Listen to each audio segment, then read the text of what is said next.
आज जैसे ही जेल में एक कैदी की एंट्री होती है, गुस्से भरी निगाहों से जेलर साहब उसे देखते हैं और अपने एक सिपाही से कहते हैं कि ले जाओ, इसे एक अलग वार्ड में रखना ताकि ये आम कैदियों के साथ न रहने पाए, क्योंकि ये बहुत जल्द मरने वाला है और इसने इतना गंदा काम किया है कि तुम सोच भी नहीं सकते हो।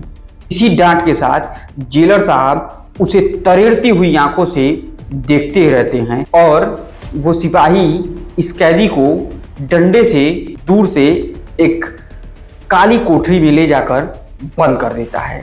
अब जैसे ही वो उस काली कोठरी में बंद होता है, वो जोर जोर से चिल्लाने लगता है, कहता है जेलर साहब मुझे बचा लीजिए, मैं मरना नहीं चाहता हूँ। लेकिन जेलर साहब और वो सिपाही दोनों एक न सुनते हैं और उसे उसी काली कोठरी में बंद कर देते हैं। अब इधर जो कैदी होता है उसका नाम अनिल होता है और अनिल चिल्ला चिल्ला कर रोता है और देखते ही देखते ऐसा लगता है कि अनिल की आंखों के सामने अंधेरा छा गया है। वो वहीं पर अपने सर को पकड़कर बैठ जाता है और जब वो सर को पकड़कर बैठ जाता है तो वो जिस कुकृत्य को करके वहां पर आया होता है, मानो उसे कोई प्रोजेक्टर लगा के उसकी आंखों के सामने चला रहा हो। और जैसे जैसे वो सीन उसकी आंखों के सामने चलती है, उसके चिल्लाने और रोने की आवाज और तेजी से बढ़ने लगती है। इसे देखकर सिपाही परेशान होता है और दौड़कर जेलर साहब के पास जाता है कि ये कैदी बहुत तेज से चिल्ला रहा है और रो रहा है। आखिर साहब बात क्या है जिसकी वजह से इसे इतनी परेशानी हो रही है। तब जेलर साहब गुस्से से कहते हैं कि उसके करीब भी मत जाना, उसे एक ऐसी बीमारी है जिसकी वजह से उसका मरना तो तय है। अब ये सब सुनने के बाद वो सिपाही भी डर जाता है और उस कैदी से दूरी बना लेता है और वो कैदी वहीं पर बेहोश हो जाता है। नमस्कार दोस्तों, मेरा नाम आर्यन मिश्रा है और जुर्म के वर्चस्व के सीरीज में आज हम आपके लिए एक ऐसी कहानी लेकर आए हैं जिसमें हवस से लेकर मौत तक का पूरी कहानी बताएंगे हम आपको, जिसे सुनकर आप भी बेहद चौंक जाएंगे। तो दोस्तों, अगर आप चैनल पर नए हैं तो कृपया आप चैनल को सब्सक्राइब, वीडियो को लाइक और वीडियो को शेयर करना बिल्कुल मत भूलिएगा। दरअसल दोस्तों, ये कहानी शुरू होती है एक गांव के छोटे से हॉस्पिटल पर। उधर आसपास के इलाकों में कोई हॉस्पिटल नहीं रहता है, उस गांव की तरफ एक ही हॉस्पिटल होता है और उसी हॉस्पिटल में गांव वाले और 2-4-10 गांव के लोग दवा कराने के लिए उसी जगह पर आते हैं। जब सारे लोग वहां पर आते हैं, क्योंकि नया हॉस्पिटल होता है तो इसमें महिला वार्ड बॉय नहीं होती हैं, उसके जगह ये अनिल वार्ड बॉय होता है और अनिल की सेवा से सारे लोग खुश रहते हैं, गांव वाले भी खुश रहते हैं, डॉक्टर साहब भी खुश रहते हैं। सारे लोग अनिल के काम से बिल्कुल प्रसन्न रहते हैं और जब तो देखो तब अनिल की तारीफ ही किया करते हैं। अब इधर अनिल भी इस मौके का फायदा उठाना बखूबी जानता था। अब जैसे ही कोई गांव का व्यक्ति या दूसरे गांव का व्यक्ति आता, वो तुरंत कहता कि कोई दिक्कत हो तो अनिल भैया से मिल लेना, वो तुम्हारा काम करा देंगे। अब जैसे ही वो महिलाएं आती, अनिल भैया से मिलती, अनिल भैया उसकी काम कराते और उसको बदले में किनारे लेकर जाते और किनारे ले जाने के बाद उसके शरीर पर हाथ फेरते, उससे उल्टी सीधी हरकतें करते। अब चूंकि घर वालों का निर्देश होता था और महिलाओं की इज्जत का सवाल था, इसलिए कोई कुछ कर भी नहीं पाता। कभी कभी मौका लगता तो अनिल उनमें से 1-2 का शिकार भी कर लिया करता था। अब इससे वो महिलाएं तो बिल्कुल परेशान होती, लेकिन किसी से कुछ कह भी नहीं पाती कि अब वो करे तो क्या करें। अब धीरे धीरे ये सिलसिला बढ़ता जाता है, क्योंकि महिलाएं विरोध नहीं करती हैं, अनिल का मन और बढ़ता चला जाता है। अब धीरे धीरे अनिल इतना पेशेवर हो चुका था कि कोई भी आता वो उसे हर तरीके से छूने की कोशिश करता। अगर कोई विरोध भी करता तो बताता कि चेकअप है मैडम, थोड़ा बहुत तो हाथ लग ही जाएगा। अब इसके बाद से ये सिलसिला आगे बढ़ना शुरू होता है।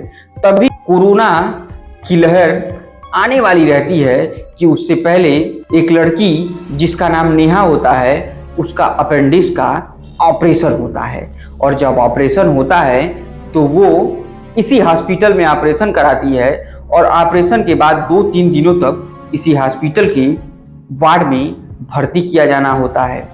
देखने में नेहा इतनी सुंदर होती है, उसके गुलाबी गुलाबी ओठ और कजरारी आंखों के साथ देखने के बाद नेहा को तो कोई भी लट्टू हो जाता।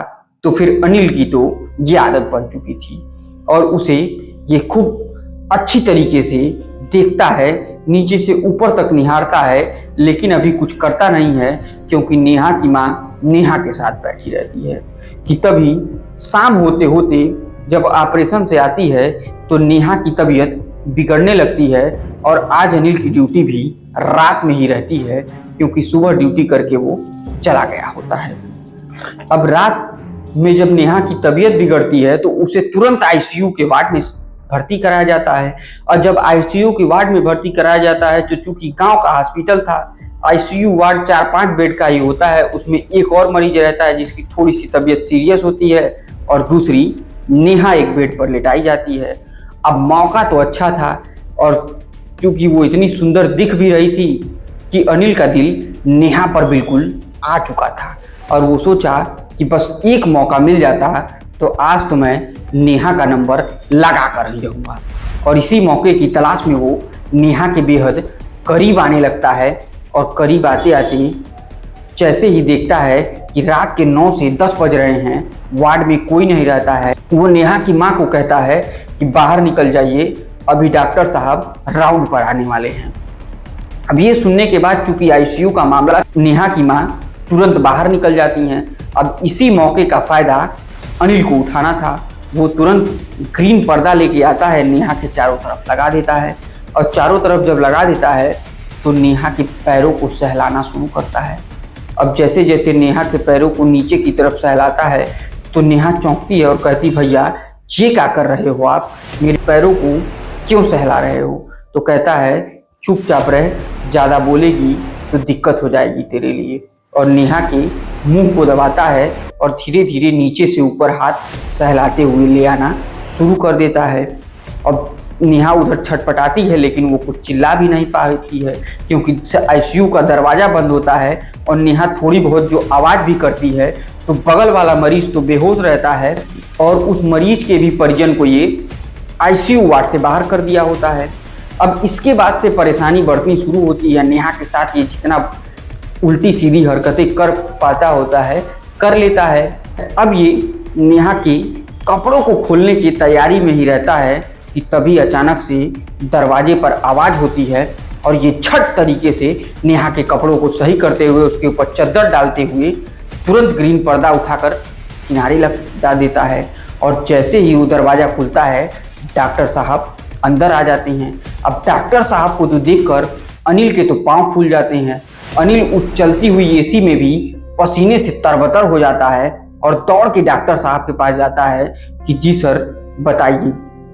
तो कहते हैं कि तुम यहाँ क्या कर रहे हो? तो बताता है कि थोड़ी गंदगी दिख रही थी तो मैं सोचा साफ सफाई कर दूं।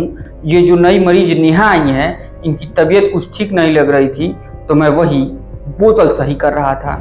अब ये सुनने के बाद डॉक्टर हंसने लगते हैं, कहते हैं आजकल तुम मेहनत कुछ ज़्यादा ही कर रहे हो। उस सीरियस मरीज की तबीयत और बिगड़ने लगती है और इसी के साथ वो डॉक्टर साहब वहीं बैठ जाते हैं। अब चूंकि आज रात में तो अनिल का इरादा था नेहा के साथ कुछ उल्टा सीधा करने का, लेकिन डॉक्टर साहब के बैठे होने की वजह से पूरी रात कट जाती है और वो नेहा के साथ कुछ नहीं कर पाता है। और अगले दिन जैसे ही सुबह होती है, तकरीबन सुबह के 8 बजते हैं, नेहा की माँ अंदर आके बैठती हैं और नेहा कहती हैं कि को रात में तुम्हें कोई दिक्कत तो नहीं हुई? कि तभी अनिल भी आ जाता है और वहीं खड़ा होकर ये बात सुनने लगता है। जैसे ही नेहा कुछ अपनी माँ को बताने वाली थी वैसे ही अनिल वहाँ पर आता है और नेहा के बिस्तर को सही करने लगता है, ऊपर लगी हुई बोतलों को हिलाने लगता है ताकि नेहा कुछ अपनी माँ से बताने ना पाए। लेकिन नेहा के चेहरे पर गुस्सा साफ झलक रहा था और वो अनिल को देखकर अपने मन में एक नफरत सी, उसके चेहरे पर वो नफरत साफ साफ दिख रहा था। तो उसकी माँ नेहा से पूछती हैं कि बताओ इतने गुस्से में तुम क्यों दिख रही हो? लगता है तुम्हारा तबीयत और सही नहीं है। तब अनिल कहता है कि माताजी परेशान मत होइए, 1-2 दिन और रहेगी तो इसकी तबीयत बिल्कुल ठीक हो जाएगी। और इस पर नेहा की आंखों से आंसू निकलने लगता है और नेहा की माँ ये समझती हैं कि लगता है दर्द हो रहा है, इसी वजह से आंसू पोंछती हैं उसकी और कहती हैं परेशान ना हो, अनिल भैया हैं, तुम्हें कुछ नहीं होगा। और इसी बात का तो सबसे बड़ी दिक्कत थी कि उस जगह पर अनिल भैया थे। अब नेहा जैसे तैसे आज दिन तो गुजार लेती, लेकिन आज की रात में नेहा के साथ जो होने वाला था उसे सुनकर आप भी बेहद चौंक जाएंगे कि तभी धीरे धीरे शाम ढलती है। शाम के 7 बजते हैं, फिर 8 बज जाते हैं और आज काम पर अनिल नहीं आ पाता है, क्योंकि उसके रिलेशन में किसी की डेथ हो जाती है, जिसकी वजह से आज काम की जिम्मेदारी रामू चाचा के ऊपर ही होती है। और रामू चाचा पूरे वार्ड की सर सफाई करते हैं, देख रेख करते रहते हैं और एक नया वार्ड बॉय आज बैठा रहता है जो अक्सर दिन में बैठा रहा करता था। लेकिन आज नेहा की जान में जान रहती है कि चलो आज बच गई, नहीं तो वो अनिल आज मेरे साथ पता नहीं क्या करता। लेकिन कौन जानता था कि आज तो बच गई, लेकिन अगले दिन तो अनिल आ ही जाएगा और अब जो कांड करेगा उसे नेहा ने भी सोचा नहीं था। कि तभी अचानक अगली सुबह होती है, डॉक्टर साहब राउंड पर आते हैं और नेहा को चेक करते हैं और चेक करने के बाद कहते हैं कि कोई घबराने की बात नहीं है माताजी, अब आप इन्हें अपने घर ले जा सकती हैं। ये सुनना ही था कि नेहा के जान में जान आती है और नेहा अपने घर चली जाती है। और अगली दिन शाम को जब अनिल आता है हॉस्पिटल में और देखता है नेहा नहीं है, तो वो पागलों की तरह उसे ढूंढने लगता है और ढूंढते ढूंढते वो रामू चाचा से पूछता है कि वो नेहा नाम की लड़की कहाँ चली गई। और इसी के साथ दोस्तों आज के पार्ट 1 की कहानी यहीं समाप्त करते हैं। पार्ट 2 में हम बताएंगे कि अनिल का अगला शिकार इतनी खूबसूरत, इतनी कजरारी आंखों वाली सपना होती है, जिसके बारे में आप सुनकर बेहद चौंक जाएंगे। वो कौन सी ऐसी बीमारी हो चुकी थी अनिल को, जिसकी वजह से उसे जेलर साहब पकड़ कर ले जाते हैं और उसी बीमारी की वजह से अनिल की मौत होने वाली थी। ये सारी बातें हम आपको पार्ट 2 में बताएंगे। उम्मीद करते हैं कि ये कहानी आपको बहुत पसंद आई होगी।